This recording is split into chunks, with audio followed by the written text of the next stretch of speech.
10 years back வந்துட்டு லவ்வுக்காக நான் உடம்ப குறைச்சேன். சரி ஃபிட்டா போணும்னு. அதுக்கு ஒரு ரீசன் இருந்தது. ஆனா அது தப்பு. நமக்காக நம்போ ஃபிட்டா இருக்கணும். நமக்காக நம்போ வாழணும். நமக்காக நம்ப ஹெல்த்தியா இருக்கிறதுக்காக பண்ணணும்.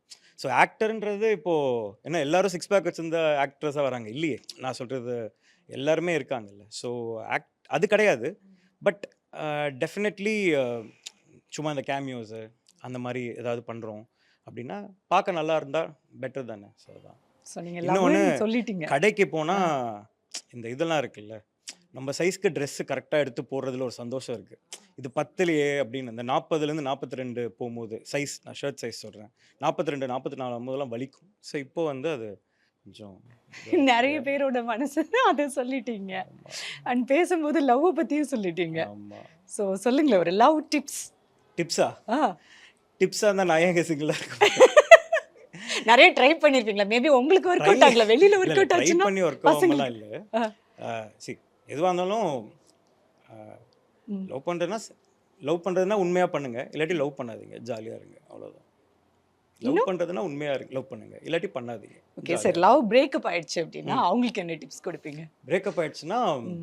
இந்த சோகமா தாடி வளர்க்கறது, இல்ல படத்திலேயே அத வச்சுட்டேன். எனக்கு ஒரு வச்சம்மா. ஒரு ஒரு 83 வயசு தாத்தா என்ன பார்த்துட்டு நான் ஒரு மாரி அதான் அதே நீங்க சொல்ற தாடி ம். வச்சுட்டு அப்படிலாம் இருந்திருக்கும்போது ஒருத்தர் சொன்னாரு. ம். "தம்பி நீ இப்படி இருந்தீன்னா நல்ல வேளை விட்டு போயிட்டேன்னு சொல்லிட்டு சந்தோஷமா ம். இருப்பாம்மா. ம். நீ லைஃப்ல கொஞ்சம் முன்னுக்கு வந்து ஜெயிச்சா தான், ஐயோ! இவன மிஸ் பண்ணிட்டோமேன்னு தோணும். ம். அப்படி ஆகு" அப்படின்னு சொன்னாரு. அதுக்கப்புறம் தான் ஓ மை கடவுளே! அதெல்லாம். ஓ! அத நீங்க எடுத்துக்கிட்டீங்க ஆஃப் சீரியஸா. Course that is very yeah! Important.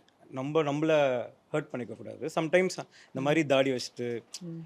அப்படியே வேகமா பைக்ல போயிட்டு, ம். என்ன ஆனாலும் பரவாயில்லன்னு நெனைக்கிறதெல்லாம் வந்துட்டு லைட்டா அவங்க அப்பா, அம்மா அப்படி யாராவது யோசிச்சாங்கன்னா சரியாயிடும். சரியாயிடும். யா. ஓகே. நீங்க இன்ஜினியரிங் முடிச்சுட்டு இந்த ம். ஃபீல்டு வந்தீங்க ம். இல்லையா? பட் எப்போ உங்களுக்கு சின்ன வயசுலயே தெரியுமா? சைல்ட்ஹுட்லயே ஸ்டோரி டெல்லிங்லாம் பண்ணியிருக்கீங்க. இல்ல அப்படி இல்ல. சின்ன வயசுல வந்து பைலட் ஆகணும்னு ஆசைப்பட்டுருக்கேன். எது சொன்னா பயங்கரமா அன்னைக்கு நல்ல கிளாஸ்ல கவனிப்பாங்களோ நம்மள அட்டென்ஷன் நம்ம மேல திரும்புமோ, அத சொல்லுவேன். இப்ப யாராவது பைலட்ன்னு சொல்ட்டாங்கன்னா, அப்ப நான் வித்தியாசமா அன்னைக்கு யோசிச்சுட்டு இருப்பேன். என்ன சொல்லலாம் அப்படின்னு சொல்லிட்டு.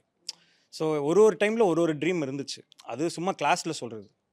ஆனா ஆக்சுவலா வந்துட்டு ட்ரீம்ன்றது அ காலேஜ்ல இந்த ஷார்ட் ஃபிலிம் இந்த இந்த கல்ச்சுரல்ஸ்க்கு பண்ணுவோம் இல்லையா? அத பண்ணிட்டு இருக்கும்போது தான் ஒரு கோடிங் வரல. பட் மெடிசின் ரொம்ப பிடிக்கும். ஆனா நான் வேணான்னு சொல்லிட்டேன். மெடிக்கல் சீட் கிடச்சு. ஸோ காலேஜ் இப்ப அதுவும் முடியாது. இப்ப காலேஜ்ல சுத்தமா கோடிங் வரல. ஏன் எடுத்தேன்னே எனக்கு தெரியல. அப்போ வந்துட்டு இந்த காலேஜ் கல்ச்சுரல்ஸ்க்கு வீடியோஸ் பண்ணும்போது, எல்லாரும் கிளாப் பண்ணும்போது, அந்த வீடியோஸ் பார்த்து ஒரு இது வந்துச்சு. மேபி நம்மளுக்கு இது வருதோ அப்படின்னு சொல்லிட்டு, அப்பதான் அந்த அந்த ஃபேசினேஷன் வந்தது. அப்புறம் ஷார்ட் ஃபிலிம் காம்படிஷன் 4 இயக்குனர் ஒண்ணு பண்ணேன். அதில ஒரு 8 ரவுண்டு தாண்டி ஃபைனல்ஸ் வந்ததுக்கப்புறமா தான், சரி நமக்கு இது இந்த வேலையாவே பண்ணலாம் அப்படின்ற தாட் வந்துச்சு. பட் அப்ப நீங்க டாப் மோஸ்ட் ஸ்டூடண்ட் இல்ல ஸ்கூல்ல?